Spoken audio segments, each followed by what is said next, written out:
Pratap classes दोस्तों, Pratap classes के YouTube channel पर आपका स्वागत है। तो आज है 28 जून 2022 और 28 जून 2022 के जितने भी इंडिया और वर्ल्ड के जो करंट अफेयर्स के क्वेश्चन बनते हैं तो आज उनका डिस्कशन करेंगे।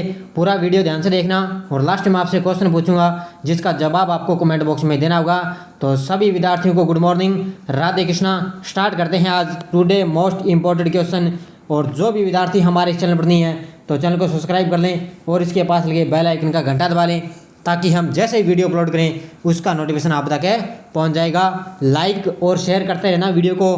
पीडीएफ आपको इसकी टेलीग्राम पर प्रताप क्लासेस सर्च करके वहां से आप डाउनलोड कर सकते हो और इस वीडियो के डिस्क्रिप्शन में भी टेलीग्राम का लिंक है, वहां जाकर भी इसकी पीडीएफ आप डाउनलोड कर सकते हो। तो स्टार्ट करता हूँ आज की हमारी क्लास। देखिए डेली हमारी करंट की क्लास। देखिए हमारा यस्टरडे रिवीजन। देखिए हाल ही में नीति आयोग के नए सीईओ नियुक्त हुए हैं। अब आपको पता है अभी हाल ही में नीति आयोग के नए सीईओ नियुक्त हो चुके हैं। परमेश्वरन अय्यर। कौन है? परमेश्वरन अय्यर है जो नीति आयोग के नए सीईओ। पहले कौन थे? अमिताभ कांत थे पहले नीति आयोग के सीईओ। हाल ही में गरुड़ एरोस्पेस किस देश ने अपना पहला एरोस्पेस प्लांट स्थापित करने जा रहा है? तो ये करने जा रहा है मलेशिया में। कहाँ पर है? मलेशिया में। हाल ही में किस केंद्रीय मंत्री ने बाजरा पर राष्ट्रीय सम्मेलन का उद्घाटन किया है? तो ये किया है प्रहलाद सिंह पटेल ने। किसने? केंद्रीय मंत्री हैं प्रहलाद सिंह पटेल। उन्होंने बाजरा पर राष्ट्रीय सम्मेलन का उद्घाटन किया है। अगला देखो, हाल ही में अखिल भारतीय फुटबॉल महासंघ के सलाहकार समिति के अध्यक्ष बने हैं। तो ये बने हैं रंजीत बजाज। कौन बने हैं? रंजीत बजाज भारतीय फुटबॉल महासंघ के सलाहकार समिति के अध्यक्ष बने हैं। हाल ही में किस केंद्रीय मंत्री ने भूकंप विज्ञान वेधशाला का उद्घाटन किया है? ये किया है डॉक्टर जितेंद्र सिंह ने। और हाल ही में किस देश ने 3 रिमोट सेंसिंग सैटेलाइट लॉन्च किया है? ये किया है चाइना देश ने। तो ये हमारा यस्टरडे डिवीजन था। डेली आपको ये यस्टरडे डिवीजन मिलता है, उसके बाद में पीडीएफ आपको इसकी शाम तक टेलीग्राम पर मिल जाती है। तो स्टार्ट करता हूँ आज की हमारी क्लास। पहला क्वेश्चन देखिए, हाल ही में रणजी ट्रॉफी 2022 का खिताब किस राज्य ने जीता है? बहुत ही शानदार क्वेश्चन है, स्टार लगा लेना इस क्वेश्चन को। तो हाल ही में रणजी ट्रॉफी 2022 का खिताब जीता है किस राज्य ने? मध्य प्रदेश ने। किसने जीता है? मध्य प्रदेश ने मुंबई को हराकर रणजी ट्रॉफी 2022 का खिताब जीता है। अब देखो मुख्य तथ्य, मध्य प्रदेश ने साल 2022 में इतिहास रच दिया है क्योंकि मध्य प्रदेश ने बेंगलुरु के एम चिन्नास्वामी स्टेडियम में हुए फाइनल मुकाबले में टूर्नामेंट की सबसे मजबूत टीम थी मुंबई। तो सबसे मजबूत टीम थी पहले मुंबई, इसको 6 विकेट से हराकर अपना पहला रणजी ट्रॉफी खिताब जीता है। किसने? मध्य प्रदेश ने। आदित्य श्रीवास्तव के नेतृत्व में टीम ने 41 बार चैंपियन मुंबई को हराया है। तो इससे पहले मुंबई क्या है? 41 बार ये चैंपियन रह चुकी है, लेकिन इस बार मध्य प्रदेश ने इसको क्या है, ये सबसे मजबूत टीम थी मुंबई, लेकिन मध्य प्रदेश ने इस साल इतिहास रच दिया है, मुंबई को हराकर पहला रणजी ट्रॉफी जीता है। अगला क्वेश्चन देखो, हाल ही में एशियन ट्रैक चैंपियनशिप में रोनाल्डो सिंह ने सीनियर डिवीजन में कौन सा पदक जीता है? हाल ही में एशियन ट्रैक चैंपियनशिप में रोनाल्डो सिंह ने सीनियर डिवीजन में कौन सा पदक जीता है? इसने जीता है रजत पदक। कौन सा जीता है? रजत पदक जीता है। देखो मुख्य तथ्य, एशियन ट्रैक चैंपियनशिप के अंतिम दिन स्प्रिंट रेस में दूसरा स्थान हासिल कर रोनाल्डो सिंह ने सीनियर डिवीजन में रजत पदक जीता है। तो ये ध्यान रखना, इसने क्या है, दूसरा स्थान हासिल करके डिवीजन में रजत पदक जीता। इस तरह उन्होंने कॉन्स्टेंटिनेंटल प्रतियोगिता में रजत पदक जीतने वाले पहले भारतीय साइकिलिस्ट बनकर साइकिलिंग जगत में इतिहास रच दिया है। तो ये ध्यान रखना, रजत पदक जीतने वाले ये क्या है, पहले भारतीय, इन्होंने क्या है, साइकिलिंग जगत में क्या है, इतिहास रच दिया है।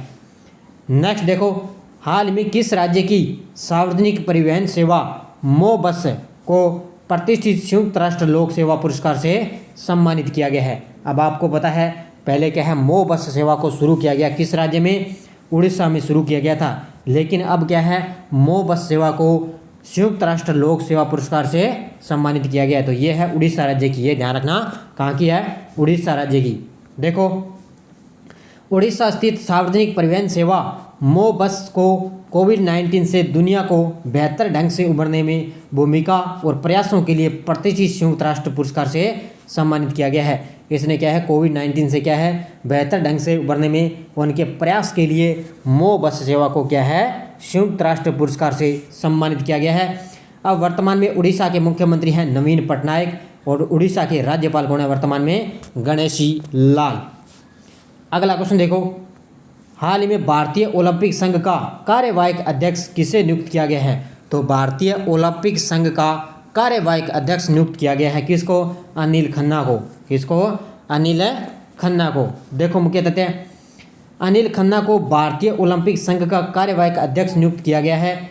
दिल्ली उच्च न्यायालय ने आदेश दिया है कि नरेंद्र ध्रुव बत्रा भारतीय ओलंपिक संघ के अध्यक्ष के रूप में अपना कार्यकाल जारी नहीं कर रख सकते हैं और अनिल खन्ना को कार्यवाहक अध्यक्ष नियुक्त किया गया है। तो आपको पता है कि ओलंपिक संघ के अध्यक्ष कौन है? नरेंद्र ध्रुव जो बत्रा हैं वो भारतीय ओलंपिक संघ के अध्यक्ष के रूप में जो अपना इनका जो कार्यकाल है वो ये जारी नहीं रख सकते हैं, इसलिए भारतीय ओलंपिक संघ का कार्यवाहक अध्यक्ष अनिल खन्ना को नियुक्त किया गया है। अगला क्वेश्चन देखो, हाल ही में भारत ने किस राज्य के तट से VLS शाम मिसाइल का सफलतापूर्ण परीक्षण किया है? तो ये किया है भारत ने उड़ीसा के तट से क्या है VLSRSM मिसाइल का सफलतापूर्ण परीक्षण किया है। देखो मुख्य तथ्य, उड़ीसा राज्य के चांदीपुर के तट से vertical launch short range surface to air missile का सफलतापूर्ण परीक्षण किया गया है। तो ये नाम ध्यान रखना अच्छी तरह से, short range surface to air missile. रक्षा अनुसंधान और विकास संगठन है DRDO और भारतीय नौसेना ने vertical launch short range surface to air missile के लिए सफलतापूर्ण उड़ान परीक्षण किया है। तो ये ध्यान रखना, भारत ने उड़ीसा राज्य के चांदीपुर से इसका परीक्षण किया गया है। अब वर्तमान में नौसेना अध्यक्ष कौन है? एडमिरल R हरि कुमार है जो वर्तमान में नौसेना अध्यक्ष हैं।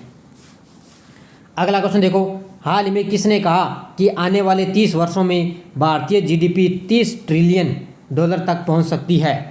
तो किसने कहा था? ये कहा था पीयूष गोयल ने। किसने कहा? पीयूष गोयल ने कहा कि आने वाले 30 वर्षों में भारतीय GDP $30 ट्रिलियन तक पहुंच सकती है। देखो मुख्य तथ्य, वाणिज्य और उद्योग मंत्री हैं पीयूष गोयल के अनुसार भारत की अर्थव्यवस्था दुनिया में सबसे तेज़ी से बढ़ रही है और अगले 30 वर्षों में 30 ट्रिलियन तक पहुंचने का इसका अनुमान लगाया। किसने? पीयूष गोयल ने। देश की अर्थव्यवस्था वर्तमान में लगभग 3.2 ट्रिलियन की है और 9 वर्षों में लगभग 6.5 ट्रिलियन की होगी। ये ध्यान रखना, अच्छी तरह से पढ़ लेना। अगला देखो, हाल ही में भारतीय वायुसेना किस देश की वायुसेना के साथ सामरिक नेतृत्व कार्यक्रम में भाग लेगी? तो ये भारतीय जो वायुसेना है वो मिस्र की वायुसेना के साथ क्या है सामरिक नेतृत्व कार्यक्रम में भाग लेगी। तो ऑप्शन नंबर 1 इसका करेक्ट आंसर हो जाएगा। देखो, भारतीय वायुसेना ने घोषणा की है कि मिस्र में 1 महीने तक चलने वाले सामरिक नेतृत्व कार्यक्रम में 3 सुखोई 30 MKI विमान और 2 C-17 परिवहन विमान इसमें भाग ले रहे हैं। और वर्तमान में वायुसेना प्रमुख कौन है? एयर चीफ मार्शल है विवेक राम चौधरी। और ये कल मैंने शाम आपको क्या है भारत में कौन क्या की न्यू अपडेट, ताज़ा अपडेट आपको वीडियो भी उपलब्ध करवा दिया, वो ढंग से देख लेना। सारा आपको उसमें नए अध्यक्ष, नई नियुक्तियाँ आपको उसमें उपलब्ध मैंने करवा दी है। अगला देखो, हाल ही में संयुक्त राष्ट्र महासागर सम्मेलन 2022 में किसने भाग लिया है? तो ये लिया है डॉक्टर जितेंद्र सिंह ने अभी क्या है संयुक्त राष्ट्र महासागर सम्मेलन 2022 में भाग लिया है। देखो मुख्य तथ्य, लिस्बन संयुक्त राष्ट्र महासागर सम्मेलन 2022 में भाग लेने के लिए भारत सरकार के राज्य मंत्री हैं डॉक्टर जितेंद्र सिंह पुर्तगाल के लिए ये रवाना हो चुके हैं। तो अभी इन्होंने क्या है इस लिस्बन संयुक्त राष्ट्र महासागर सम्मेलन के लिए ये पुर्तगाल के लिए रवाना हो चुके हैं। लक्ष्य 14, इसका नाम क्या है? लक्ष्य 14 के क्रियान्वयन के लिए विज्ञान और नवाचार पर आधारित महासागर कार्रवाई को बढ़ाने के लिए विषय पर वह सम्मेलन की मुख्य प्रस्तुति देंगे। तो ये ध्यान रखना, इसमें अच्छी तरह से पढ़ लेना। अब देखो पिछले वीडियो का क्वेश्चन है, हाल में 26वीं सिंधु दर्शन यात्रा किस शहर में शुरू हुई है? तो ये हुई है लेह लद्दाख में क्या है 26वीं सिंधु दर्शन यात्रा शुरू हुई है। सभी विद्यार्थियों ने बड़े शानदार जवाब दिए, सभी विद्यार्थियों को हार्दिक शुभकामनाएं। अब देखो क्वेश्चन फॉर यू कल के लिए, हाल ही में कौन सा राज्य 2023 में G20 शिखर सम्मेलन की मेजबानी करेगा? जम्मू कश्मीर, उत्तर प्रदेश, हरियाणा, गुजरात। इसका जवाब आपको कमेंट बॉक्स में देना है। अब देखो जस्ट डोज हमारी, भारत में वर्षा का औसत कितना है? 118 सेंटीमीटर। कितना है? भारत में वर्षा का औसत है 118 सेंटीमीटर। भारत के किन क्षेत्रों में 200 मिमी वर्षा होती है? तो ये होती है जम्मू कश्मीर में।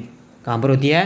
भारत में 200 मिमी वर्षा होती है जम्मू कश्मीर में। और ग्रीष्म काल में आने वाले जो तूफान है काल बैसाखी के नाम से जाने जाते हैं। किस राज्य में? पश्चिम बंगाल में। जो ग्रीष्म काल में आने वाले तूफान है वो पश्चिम बंगाल में काल बैसाखी के नाम से जाने जाते हैं। दक्षिणी पश्चिमी मानसून से संपूर्ण भारत में कुल कितने प्रतिशत वर्षा होती है? तो ध्यान रखना, लगभग 75% वर्षा क्या है? दक्षिण पश्चिमी मानसून से भारत में वर्षा होती है। और किस राज्य में प्रत्यावर्ती मानसून का अधिक प्रभाव होता है? ये होता है तमिलनाडु में। तो सभी विद्यार्थियों ने बड़े अच्छी तरह से जवाब दिए। अब देखो आगे नेक्स्ट डोज क्या है। केंद्र सरकार द्वारा नई वन नीति की घोषणा कब किस वर्ष की गई थी? ये बताना है आपको। भारतीय वन सर्वेक्षण विभाग का मुख्यालय कहाँ पर स्थित है? भारत में वन अनुसंधान संस्थान कहाँ पर स्थित है? राष्ट्रीय पर्यावरण शोध संस्थान कहाँ है? और भारत में वृक्षारोपण उत्सव जिसे वन महोत्सव के नाम से जाना जाता है, इसके जन्मदाता कौन है? इन पांचों के जवाब आपको कमेंट बॉक्स में देना है। देखो ये 5 क्वेश्चन मैं डेली आपके लिए लेता हूँ। लगातार आपके लिए 5 क्वेश्चन बड़े ही शानदार क्वेश्चन हैं। डेली आपको 5 क्वेश्चन देता हूँ, इससे आपको अच्छी तैयारी हो जाए, नए क्वेश्चन आपको देखने को मिल सकें। तो इसलिए मुझे लगातार इन 5 क्वेश्चनों का आप लगातार तथ्य के साथ पूरी डिटेल के साथ इनकी कमेंट बॉक्स में जवाब दिया करो। तो जाते जाते लाइक शेयर कर देना। और जिस विद्यार्थी ने हमारी PDF नहीं खरीदी है, राजस्थान करंट अफेयर्स या इंडिया करंट अफेयर्स की PDF नहीं खरीदी, तो आपको नंबर बताते हूँ 8239355343। ये मेरा नंबर है। इस नंबर पे आपको 40 रुपये पे करने हैं पेटीएम के माध्यम से, फ़ोनपे, गूगल पे।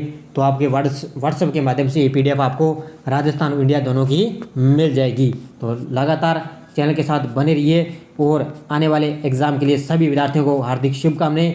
और लगातार आप निरंतर तैयारी करते रहिए। तो धन्यवाद दोस्तों। जय हिंद, जय भारत।